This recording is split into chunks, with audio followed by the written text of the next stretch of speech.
was a little loud. All right, just set that down there. Okay. All right, isn't this what everyone does when they get on a talk show? They put their book facing the camera. Oh, yeah, just like that. Beautiful. Okay, so hi, my name is Kiara Bickers. You might be watching this either from my personal channel, which is older, or the new Kiara Bickers channel, which is newer. So depending on what type of content you've seen from me, whether that's more economic, whether that's more Bitcoin stuff or more personal stuff, I wanted to introduce what I've been working on to you because it's finally done and I've been working on it for a year and a half. So this is the book, Bitcoin Clarity, and I've just finished it. So I'm tired, but I'm here to promote the book because that is what you do after you finish writing one. And as a writer, as a self-published writer, I did not give any thought to marketing my book at all. I just tried to finish it. And once I finished it, I said, oh shit, nobody knows it exists yet. So here I am talking about the book so I can explain both why I wrote it and how I wrote it, so that you can get an understanding of what it is if you're interested in it and where you can get it if you are. Where do I want to start with this? There's so many ways I could go with this, and I'm sort of interviewing myself here, so I don't have so much direction. All I know is that what I want to talk to you about is how I came to how I came to actually write this book, what this book is, and why it's useful to you. It's sort of a long conversation. Let's see. I'll start back in 2012. And in 2012, I was reading everything about economics that I could. I finished high school in 2009, so I was a little bit out of high school. I already had a basic understanding of things in economics just as a hobby. I would read everything I could about economics. I would study old school economists. I would watch C-SPAN. I was kind of weird. All right, and definitely nerdy. And I wasn't going to school for this because I really failed at school majorly. I was a college dropout. I was almost a high school dropout. I had a pretty interesting history with breaking the law and doing all kinds of nefarious shit. Okay, but when I turned my life around, it wasn't exactly at a high point. So, I mean, if you can imagine someone who's like this major dropout, I didn't have opportunities hitting me everywhere. Okay, so I was a server at Stanford for 3 years, and I would drive from Oakland to Stanford every day. And on the way to work, usually at 5 or 6 o'clock in the morning, maybe even 5 or 4 o'clock in the morning, I would listen to the Mises Institute. Great podcast, would highly recommend for any younger person trying to understand economics, especially Austrian economics. I would drive back and forth to Stanford every day, so that would be an hour in traffic there, an hour in traffic back, and then I would listen to the Mises podcasts at the university too, so at Stanford. There was a lot of downtime. Sometimes I'd be going into work and just setting tables for an event the next day, which would mean that I could have my headphones in the whole day and just listen to podcasts. So I was definitely this young autodidact, ambitious, but I had no idea how to make my next move, right? I didn't go to college, so I couldn't get a traditional job, and it seemed like I didn't really have any skills either. So what the hell was I going to do? I was getting older. I was in my early 20s and starting to panic. So okay, I decided that I was really interested in Bitcoin because I had this background in economics through podcasts. And I had heard about Bitcoin. I had bought some Bitcoin, made a little bit of money in Bitcoin. I had a girlfriend at the time who said, if you just don't stop, you have to buy Bitcoin so that you can just stop talking about it. Okay, and that was my first buy. It was after the Silk Road, which I think many people will be aware of, but for those who don't, the Silk Road was essentially this drug exchange. It crashed, and it was the first use case for Bitcoin. So at the time, you could only really get Bitcoin in person from other people in the neighborhood through an app, or on the exchange Mt. Gox. So I would buy Bitcoin in person from people, right? Crazy, super crazy. And I would go to coffee shops and stuff and buy Bitcoin. And the price had dramatically crashed. So I was like, okay, this is my in. And my girlfriend at the time thought this would get me to stop talking about Bitcoin because I would finally have owned some, but no, it got me to talk about Bitcoin more. So I start going to all the Bitcoin meetups in the space. I took like a course on Bitcoin, which ended up being like so-so. But what's interesting is everyone who took that course ended up in the industry years later. They're all working at various Bitcoin companies or have started companies themselves. So fascinating stuff. And this is all in the Silicon Valley. The problem with the course was, well, there were a lot, but the overarching problem was it was highly technical and not directed at the audience that was in front of them.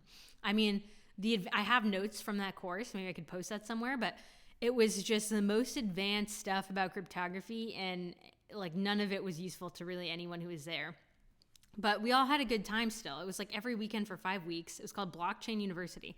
And it was fascinating to learn about encryption, cryptography, all this stuff. I was so driven. I ended up carrying around a book with me that was, the book by Phil Zimmerman on PGP. So mostly people in cryptography or people in crypto know about PGP, obviously, but in addition to crypto, people in academia use cryptography. It's basically a way to send encrypted messages back and forth. The protocol is called PGP. So I had this book by the author of the guy who wrote or implemented PGP, and I was like waving it around, asking all these questions about like, why isn't it this way? Why isn't it better? Very naively asking, why does this industry fucking suck? Okay, like I had never heard of encryption. I had never heard of PGP. My introduction into cryptography was through Bitcoin. And my introduction into Bitcoin was through economics. So, okay, this was around 2012, 13. At the time, people who were interested in Bitcoin were mostly developers. So every time I would ask someone, hey, I would like to learn more about Bitcoin, what should I do? Everyone told me you should become a developer. You should learn more about code. So that's what I did. I enrolled in like a C++ class for a year. I learned C++ was like so dreadfully boring that I just couldn't do it really. So I learned more about like Objective-C, Swift, learned how to make apps, learned some JavaScript, learned a little bit of Python, a little bit of Ruby, and I never became a master of any of the programming languages, but I learned a little bit of each. Okay, and what that brought me is I realized, shit, I did not need to learn about code at all because none of it was helpful for understanding Bitcoin. Like I'd spent at this point in the story, I've spent 3 years learning how to code. I look at the Bitcoin code base and I realize I can't make heads or tails of this. I have no idea what any of this shit is. I could maybe understand a single method, a single call, like a function call. I couldn't understand what order anything happened in.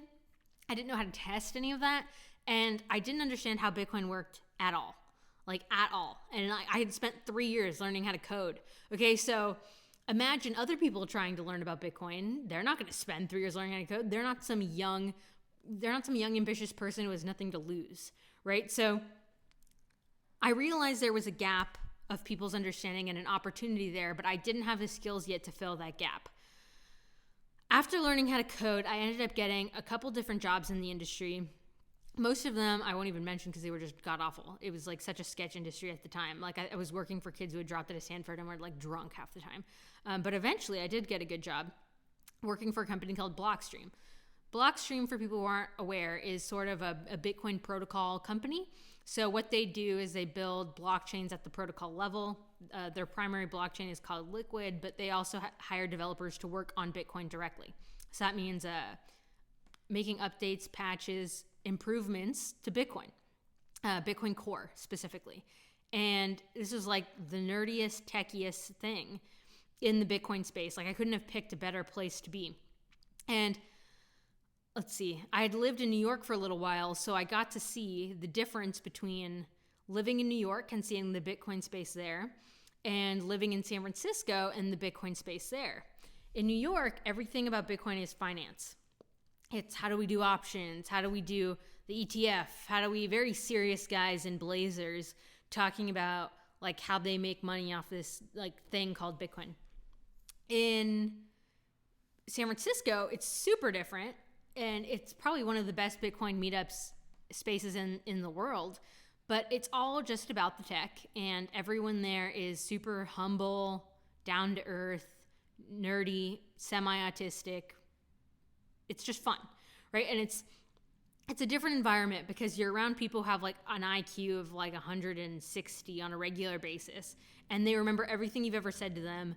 And God, I don't even know how to describe this world other than cypherpunk, Linux, nerdy, right? I can use all these one words to describe it. Like one of my coworkers is always going around on a little scooter or something. Like, I don't know, these people are just weird.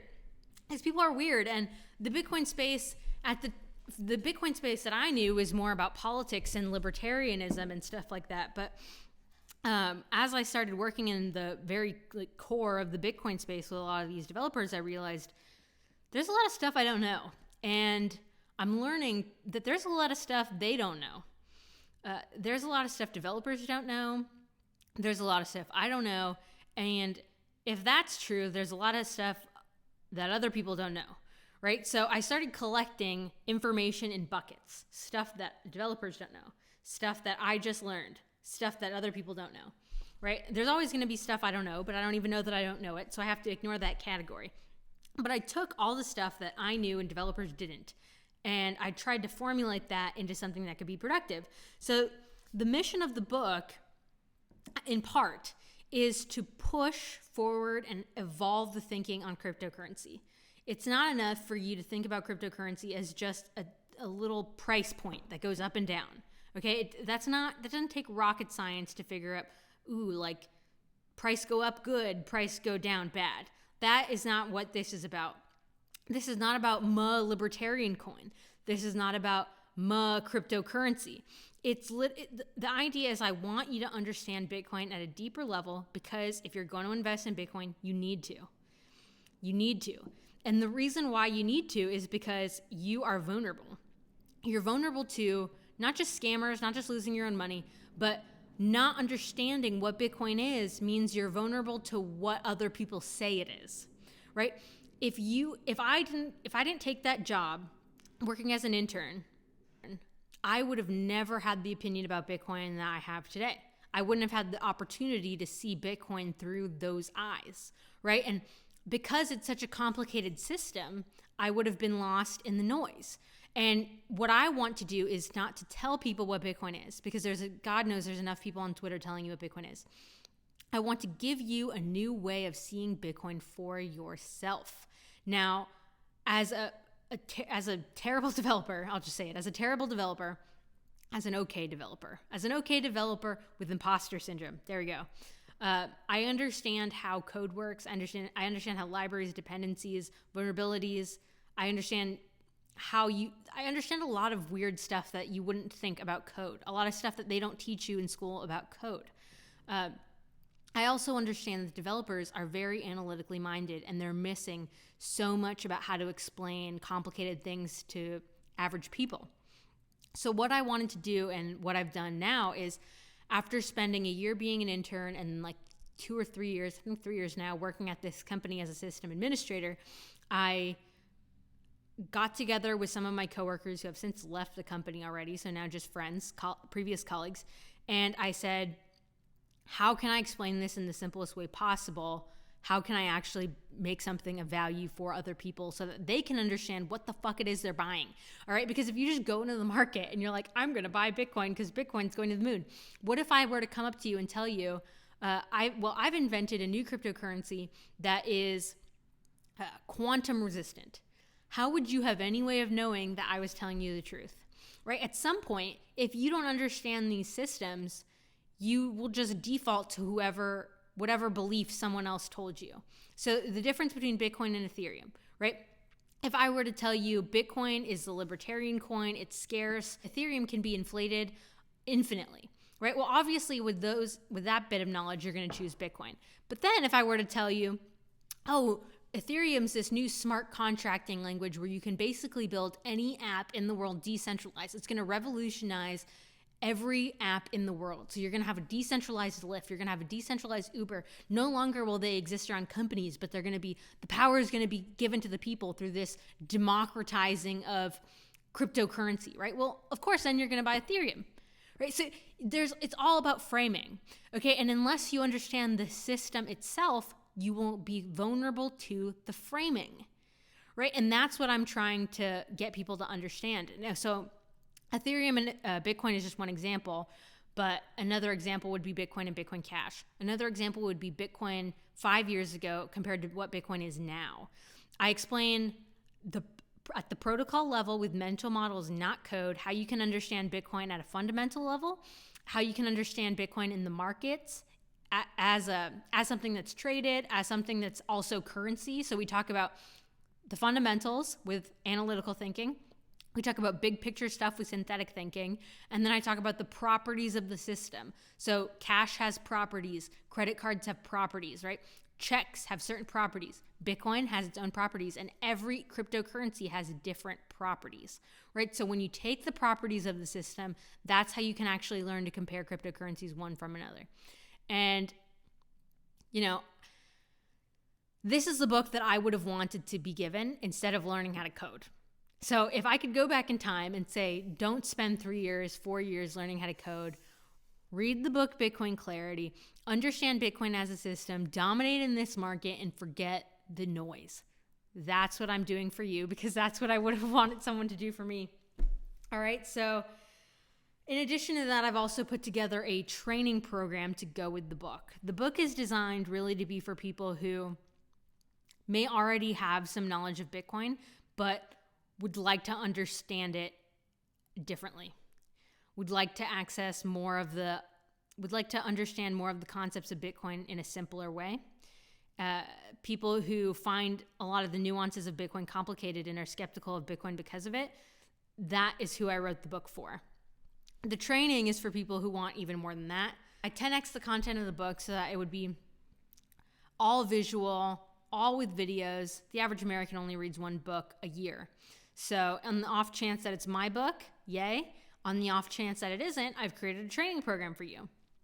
What I'm going to do on this channel is I'm going to start talking about that training more and dripping out some of the shorter versions of that content so you can get an understanding of what it's about. The reviews for this book have put it in better words than I have, so I'll just include a link to the reviews. All right, so if you have any questions, comments, concerns about the book, the contents of the book, or the training, you can ask a question below. If you have any questions, comments, concerns about the book or the training, you can ask a question in the comment section below. You can send me an email. You can visit the website, getbitcoinclarity.com. What I'm going to be doing on this channel, or on the Kiara Baker's channel, is I'm going to be posting shortened versions from the training program. So I'm going to be talking about how you can think of the blockchain as a time chain. I'm going to be talking about how you can think of addresses, keys, things of that nature, right? So all the stuff that people want to Google about how Bitcoin works, why Bitcoin works, that's what I want to start with and hopefully build up to why it is I'm so interested in Bitcoin, how I believe this is a tool to promote individual freedom, and how this can be used in your life, not just as a tool for speculation, as Warren Buffett would say, but also as protection against the failure of the banks and protection against the vulnerabilities that I see in our current economic system. I think we're living in a time of multiple simultaneous bubbles. I get small when I even make that claim. I don't say that lightly. It's a scary idea to promote, and I certainly don't want to be fear-mongering. But given what I see in the market, it's hard for me to ignore that there's probably not a more important thing that I could be talking about than Bitcoin today. So thank you for watching this video. I hope you binge watch videos on this channel. Subscribe if you haven't already, and I will see you in the next video.